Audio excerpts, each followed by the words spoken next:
You know! Another client, another blessing ulit. At ang project pala natin ngayon ay isang 3/4 sleeve na tattoo. Yan. Ayan ang project pala natin ngayon at ito po ay custom design na request pa ni sir. Bali, nagawan ko na dati si sir yung half sleeve niya sa may bandang taas ng braso niya. At eto ang dahil gusto niyang ma-full sleeve. Pero kakaiba to guys ha.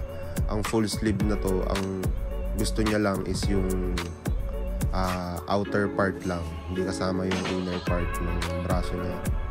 Bali, yung labas lang ang tatatuan natin. At yan, setup na muna tayo ng ating mga gagamitin at uupuan ni sir. Yan. Balutin natin ng clear up para hindi naman tiyahan o malagyan ng ink yung ating tattoo bed. At after nun, umpisahan na natin agad yan. Bali dyan, nilinyahan ko siya at ang gamit kong liner ay 15 RL. Standard needle po ang ginamit ko dyan para mas makapal ang linya. Yan. Bali, ang attacking ginagawa ko nga pala dyan ay pagkalinya ko, kukulayan ko rin siya agad para yung part na yun is tapos na rin. Hindi ko na siya babalikan at para medyo mas lessen yung sakit na nararamdaman ni sir. Yan. Ganyan po ako bumanat. Pagka mga big piece, talagang tinatapos ko na yung isang parte para hindi na siya babalikan. Kung balikan man, highlights na lang. Yung mga konti lang naman kasi pagka-highlights. Dahil para mas magmukhang realistic yung design natin. At wag natin kalimutang i-shoutout yan si sir. Yan. Maraming salamat po sa tiwala sir. At see you ulit sa next tattoo session natin. At shoutout rin natin ang ating mga followers na walang sawang sumusuporta at tumatangkilik sa ating mga gawa. Yan. Sa part na to halos patapos na tong half sleeve na to sa may forearm niya. Yan. Kung makikita nyo ang design na yan money rose. Tawag po dyan money rose. Yan. Yung parang yung mga dollar na pera ginawang rose. Yun o, nakikita nyo. Sobrang hirap niyan at sobrang detalye. Kaya talagang dahan-dahan ko siya, kinukot-kot ko siya pa konti-konti para mas makuha ko yung detalye. At wala po siyang linya. Hindi po natin siya nililinyahan. Yung bandang dyan sa may rose, hindi ko na po siya nilinyahan para mas magmukhang realistic. Yan, sa part na yan, halos patapos na rin kami. Bali after nyan, isusunod na agad namin yung upper arm ni sir. Dahil para mabuo yung full sleeve niya. Yan.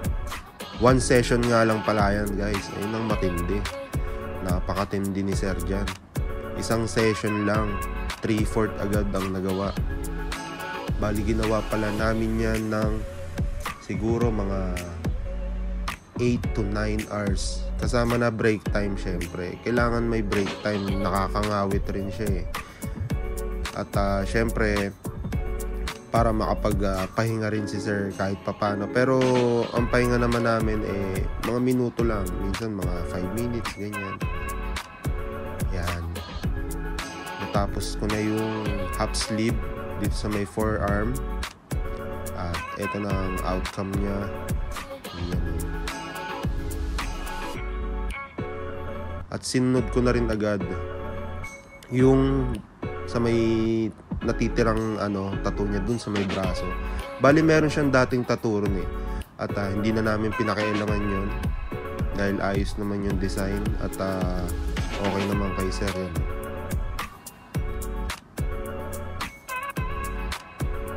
At eto na nga, nilagay ko na meron, kung makikita niyo meron dating tattoo si sir na Superman. At gusto niya yon kaya hindi na namin siya pinakailaman. Ito, naglagay tayo ng stencil serum. Yun. At ang isiniksik natin na design yan, word na family. Yun, para mabuo lang at magmukhang full sleeve ang tattoo ni sir. Bali pagka mga custom design nga pala, ganyan po ang diskarte ko. Syempre, unahin natin yung baba. At after nun, tsaka natin isusunod yung ibang parte para hindi tayo maburahan or hindi tayo malito. Sa part na yan, kinukulayan ko na rin siya. Inuna ko nga pala dyan yung lining niya. At ang gamit ko pa rin 15RL para mas bold yung pagkakalinya natin. At sa part na yan, relax na relax pa rin si sir. Pero talagang masakit na yan.